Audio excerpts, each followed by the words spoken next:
Қайырлы күн баршаларыңызға, менің каналыма қош келдіңіздер. Сіздерге бүгін ыстық салат, яғни мясо по-тайскийдің рецептімен бөлісемін.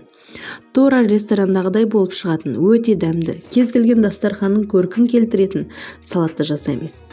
Ең әуелі бізге қаракесек ет керек. Етімізді жіңішке ұзынша етіп турап аламыз.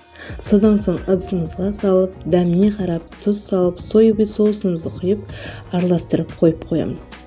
Біздің тұзымыз сіңіп, етіміз жұмсару керек. Осы кезде қиярымызды, тәтті бұрышымызды турап дайындап қоямыз.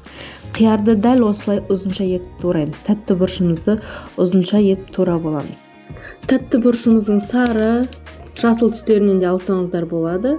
Реңін әдемі келтіреді салатымыздың. Одан кейін сәбізімізді үткіштен өткізіп аламыз, сарымсағымызды майдалап тураймыз. Етімізді қуыру үшін бізге пияз керек болады. Пиязымызды майдалап турап аламыз.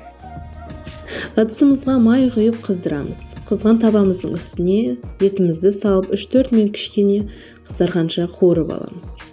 Одан кейін майдалап тураған сарымсағымызды, пиязымызды салып қызарғанша қуырамыз.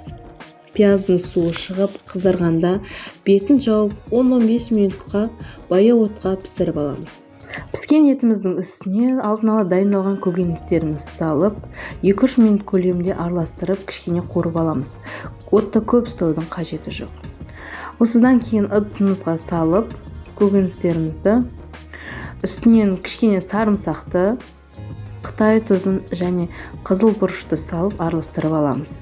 Осымен салатымыз дайын. Дәл осы рецептпен жасап көріңіздер. Сіздерге ұнайды деген сенімдемін. Алдағы уақытта көптеген керемет рецепттер болады. Сол себепті арнама жазылып қойыңыздар. Назарларыңызға рахмет.